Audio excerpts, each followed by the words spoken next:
Nós 5 vamos apresentar o trabalho sobre as crises pandêmicas mais relevantes e também políticas públicas para combatê-las. Iniciando o projeto com dados da biologia, vou falar sobre a peste bubônica que assolou a população europeia no século XIV. Seu agente causador é a bactéria Yersinia pestis. A transmissão da peste bubônica acontece através de ratos que possuem pulgas infectadas no corpo com a bactéria causadora da doença. A bactéria é transmitida aos humanos por meio da picada dessas pulgas. Os sintomas são febre, arrepios constantes, dor de cabeça muito intensa, cansaço excessivo e principalmente gânglios linfáticos, muito inchados e doloridos. Seu tratamento deve ser rápido com antibióticos diretamente na veia, porque a doença pode causar a morte em menos de 24 horas. Uma das formas mais eficazes de prevenir o surgimento da peste é controlar a população de roedores. Alexandre Yersin foi o médico que conseguiu identificar a bactéria causadora da peste em 1894. Na companhia de alguns cientistas, conseguiu desenvolver uma vacina e um soro contra a peste. Entre os séculos 19 ao 20, a bactéria Mycobacterium tuberculosis foi a causadora da tuberculose. Ela se transmite pelos bacilos expelidos por um indivíduo contaminado quando tosse, fala, espirra ou cospe. Seus sintomas são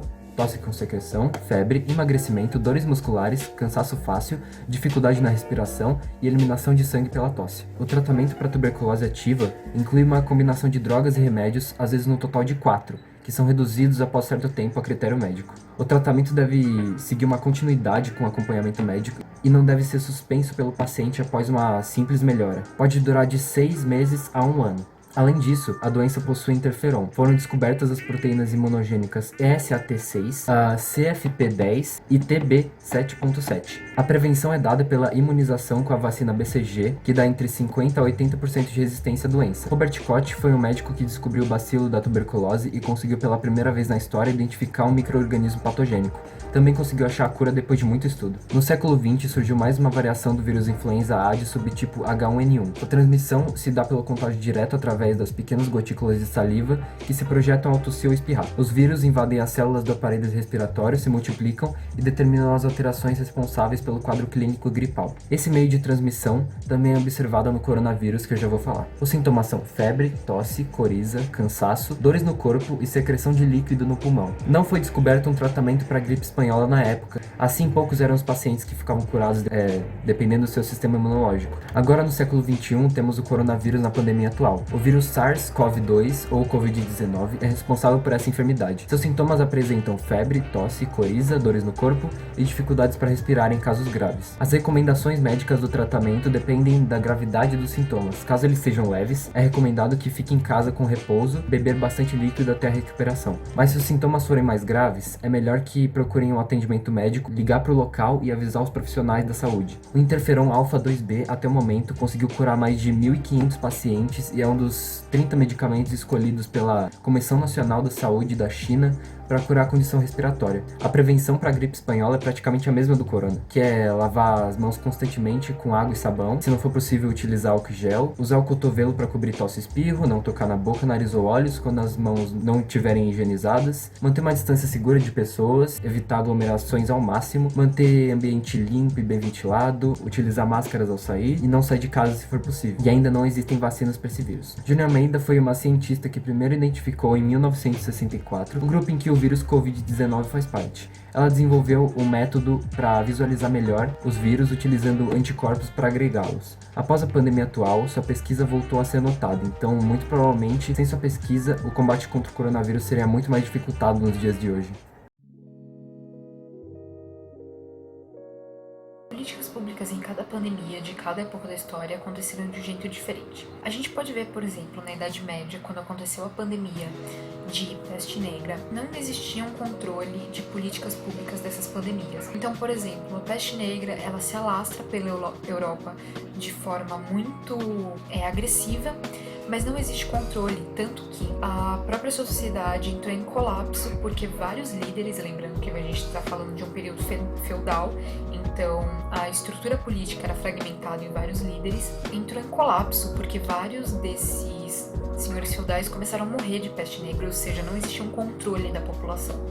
O máximo que se fazia na época eram os médicos isolarem os seus pacientes das famílias, tentarem isolar ao máximo, e mesmo isso não era uma política implantada, porque não se tinha uma medicina boa. Era tudo muito baseado na crença religiosa e muito baseado no achismo. Então os médicos achavam que isolando as pessoas evitaria a contaminação. Eles não estavam errados, eles conseguiram perceber isso de forma muito racional. Mas esse simples isolamento não foi suficiente para combater a doença por vários fatores, como por exemplo a urbanização completamente desorganizada. Essas cidades elas não tinham nem um pouco de higiene, então a peste se disseminou muito rápido. Já, por exemplo, na gripe espanhola, nós tivemos outros problemas, que foi a política pública, em vez de ela incentivar as pessoas a se protegerem, elas não divulgaram sobre a doença. Lembrando que a gripe espanhola aconteceu no final da Primeira Guerra Mundial, então para os países continuarem com a sua boa imagem, principalmente os aliados, eles censuraram todas as questões sobre a gripe espanhola, ainda mais porque ela era considerada um fator resultante da própria guerra. Eles não consideravam ela uma coisa tão importante. E aí que entra a Espanha, o nome gripe espanhola vem. A gripe não surgiu na Espanha, porém, como ela era neutra na guerra, ela sim divulgava informações sobre a doença, mostrando sim o número de mortos. Em caso, por exemplo, de países como o Brasil, eles não achavam que essa gripe chegaria aqui por causa da distância com a Europa. Quando chega por navios cargueiros, a população tem um contato direto e ela se espalha muito rápido porque não existe uma política de contenção. Já, por exemplo, quando você pega na tuberculose, não existe uma política pública, primeiro porque a tuberculose mata há muitos séculos e continua matando. A tuberculose é ainda a doença que mais mata por ano, com 3 milhões de pessoas mortas. Porém, não existe uma política pública incentivada, nunca existiu. A tuberculose já foi retratada tanto como um contexto social muito romântico, então a imagem do tuberculoso ligada sempre às emoções e fugir dos padrões morais e viver muito ligado com a arte, principalmente no período do romantismo. Depois da tuberculose, no século XIX e século XX, ela é ligada muito às camadas sociais mais baixas.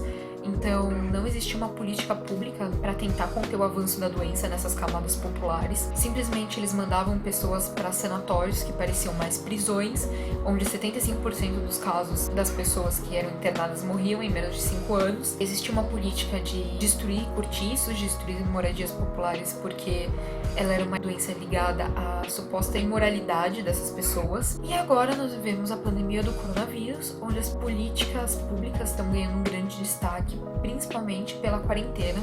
É necessário manter uma quarentena para evitar o contágio. Isso está sendo visto em diversos países, como você pode ver países, por exemplo, como Itália, que sofreu muito isso e tiveram que implantar uma quarentena muito rígida. Como a gente pode ver em outros casos, ganham destaques, por exemplo, políticas públicas dadas por mulheres. Impressionantemente, os países governados por mulheres estão tendo um destaque muito grande, como, por exemplo, citando alguns casos, a Nova Zelândia, Alemanha e Taiwan. Logo que surgiu essa pandemia, já colocou normas de restrição de fronteira, normas de restrição de saída de pessoas na rua. Na Nova Zelândia, a primeira-ministra, em 48 horas, colocou uma quarentena extremamente rígida, o que cortou o número de contaminações pela metade e evitou muitas mortes. A quarentena na Nova Zelândia foi implantada de forma muito rápida, muito eficiente, acabando com vários problemas que poderiam ser gerados futuramente. E na Alemanha, a Angela Merkel conseguiu kits para praticamente toda a população, para testar toda a população, e isso fez com que os doentes fossem identificados muito rapidamente e tratados de forma muito rápida, evitando mais contaminações, levando a um rápido isolamento e a um número de casos curados muito maior. Diferente do que está acontecendo no Brasil, onde a quarentena não está sendo incentivada, e com isso muitas pessoas estão saindo, se contaminando os outros.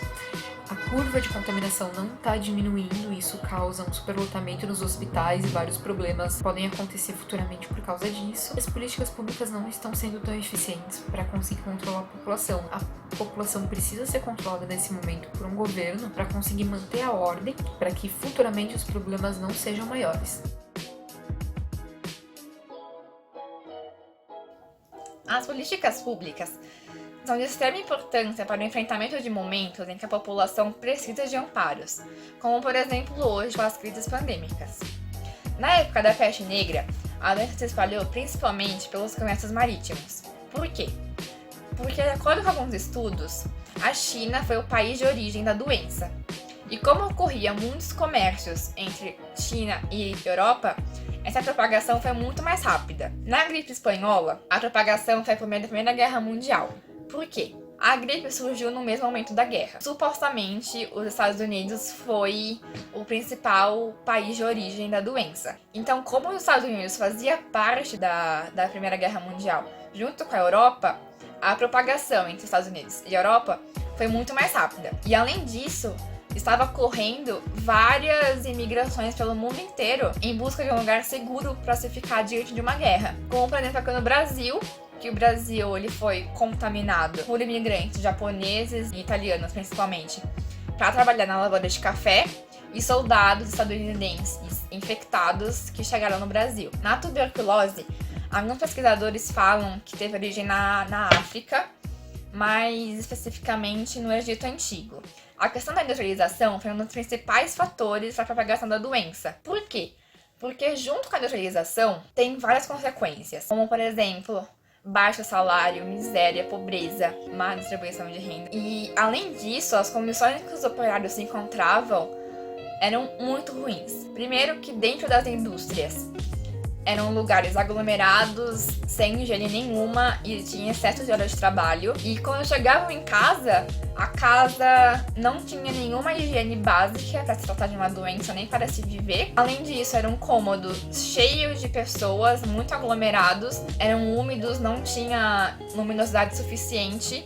Então tudo isso favorecia para o contágio da doença. E hoje o mundo está sofrendo uma pandemia, que é o novo coronavírus, que supostamente surgiu na China, mas alguns pesquisadores falam que surgiu nos Estados Unidos por executivos que estavam contaminados, que foram para a China, sim, contaminaram a China. Mas nada é certo até agora. Ela acabou chegando no Brasil por meio de pessoas que estavam viajando e voltaram para cá contaminando o Brasil. Como, por exemplo, algumas pessoas que estavam na Itália, e a Itália é um dos países, né, que tem mais infectados, e na época não se sabia muito bem, aí vieram para o Brasil infectados e acabou infectando. Então, o que a gente pode perceber com tudo isso? Que todas as doenças trouxeram consequências muito negativas para o mundo inteiro, seja econômica, política ou social. Como, por exemplo, na peste negra teve escassez de alimentos porque as plantações foram devastadas, então os preços dos alimentos subiram e só tinha comida quem era rico, a mão de obra não era suficiente, o comércio local diminuiu muito. Na gripe espanhola, que foi o quarto maior impacto econômico do mundo, perdendo somente para a Segunda Guerra Mundial, a crise de 29 e a Segunda Guerra Mundial. Na tuberculose, que foi principalmente uma questão social, porque no começo era considerada uma doença de pobre, só pegava tuberculose quem não tinha condições suficientes para higiene e para seguir o que o governo mandava na época. E no coronavírus, hoje, alguns estudos falam que poderá causar uma queda no PIB na América Latina, cerca de 4,6%. Está tendo uma mudança no modo de venda das empresas, porque não se pode mais vender presencialmente. Então, por exemplo, no site da Americanas, estão disponibilizando vender produtos de outras lojas. Então, isso é uma mudança que pode não parecer muito grande, mas para as empresas é uma mudança drástica. E além dos impasses políticos, principalmente no Brasil, que está ocorrendo. Então, com tudo isso, o que a gente pode perceber que as políticas públicas são fundamentais para ajudar a população nesses momentos difíceis. Principalmente com a questão das doenças, a população ela fica muito exposta. Então ela precisa de uma ajuda. Ela não sabe muito assim o que fazer, então ela precisa de um amparo, ela precisa de um auxílio. Então está tendo muito... Está ocorrendo algumas políticas públicas no mundo inteiro. E alguns exemplos aqui no Brasil para combater o coronavírus, principalmente, é o auxílio emergencial de R$600 que o governo está dando, a questão da saúde pública e o isolamento social. Olá, eu sou o Carlos. O coronavírus ultrapassa 3 milhões de infectados. A cada 13 pessoas infectadas, uma pode virar óbito. A relação do Brasil é complexa, mas menos preocupante comparada ao resto do mundo. No Brasil, temos 129 mil infectados, uma média de 10 mil por dia, 51 mil recuperados e 8.600 óbitos. Comparado aos outros países, nos gráficos que podemos ver, exemplo, os Estados Unidos, que tem uma média muito baixa e uma curva que cresce muito. Também temos a Argentina, que ela tem uma acentuação muito grande. E comparada ao resto do mundo, a nossa curva está muito normal, que nem o exemplo agora. A nossa curva, ela não tem um crescimento tão grande, ela não ultrapassa os 15 mil de infectados diariamente. Isso é uma situação muito boa. Podemos ver, a nossa curva, ela aumenta sim, então não é uma situação ideal, exemplo da Alemanha, que tem uma curva achatada. Mas ela tem um crescimento muito pequeno, ou seja, ela não vai ser tão grande, ela não vai ser tão expandida e ela pode baixar rápido. Ok, voltando aqui. Hoje em dia, o brasileiro não pode confiar em nada. Tantas fake news espalhadas pela internet, dizendo que é uma das medidas públicas, exemplo que quarentena em casa, agora não vai poder nem sair. Isso pode ser desmentido, mas é muito difícil as políticas públicas para ter um projeto para desmentirem e ser aprovado. Notícias falsas, 7 a cada 10 brasileiros acreditam e acabam ficando alienados com essas notícias, que podem informar coisas e acontecer eles informam uma quarentena total, exemplo igual da Itália, e acaba que os brasileiros começam a comprar comida, estocar comida, essas coisas todas em casa. A doença é extremamente perigosa, a gente sabe disso, o contágio é muito grande. Então a quarentena é uma coisa preocupante e é necessária, é uma das políticas adotadas. Obter informações pela internet é crucial, como vocês podem ver no gráfico. O meio de comunicação mais utilizado, como vocês podem ver no gráfico, é a internet.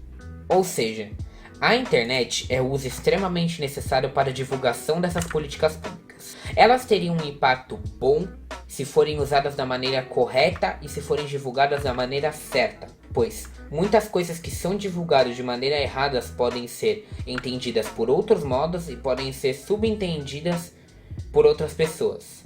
Além de que essas notícias podem ser falsas, então você criar uma medida pública que seja extremamente certa, não possa ser alterada e você não modificar ela por nenhum jeito. Ela continuará e perdurar. Senão, pode acontecer equívocos e erros. E o Brasil pode piorar a situação. Falar sobre os 5 tópicos dos diálogos contemporâneos. O primeiro tópico é a importância do conhecimento científico. Este estudo ele relata uma linha de diferença entre o conhecimento científico e o senso comum. Nesse estudo, o senso comum ele não é comprovado cientificamente, ele é baseado na tradição, no que deu certo para as pessoas. O conhecimento científico ele procura questionar e reformular muitas questões religiosas e supersticiosas que não têm a comprovação científica. O segundo tópico é a importância do conhecimento. Sem esse conhecimento, não tem vida, porque a gente baseia a nossa vida no que dá certo. Esse estudo ele aplica uma relação entre o educador, o bancário e o aluno. Ele pega as vivências de um e interliga, formando a sociedade. O terceiro tópico são as fake news. Fake news são informações que não são verdadeiras que circulam na internet sem nenhum problema. E é muito frequente esse problema. O maior problema disso é que, principalmente nessa vivência que a gente está aplicando agora de pandemia, é que nós estamos lidando com o psicológico das pessoas. Então é realmente um problema muito grave que as pessoas ficam vendo informações que muitas vezes não são verdadeiras. O quarto tópico é a saúde pública. Elas são responsabilidades do Estado. Ele cria e executa, só que quem faz essa parte de cumprir é o governo, que é para a proteção da saúde da população. O quinto tópico é a condição social versus a pandemia, que é mais uma conclusão. A condição social não está preparada para vivenciar esse momento. Por quê? Porque é uma somatória de todos os problemas. É um governo que não tem estrutura, a saúde também não tem estrutura e a população também não colabora. Eles acham que é férias e não quarentena.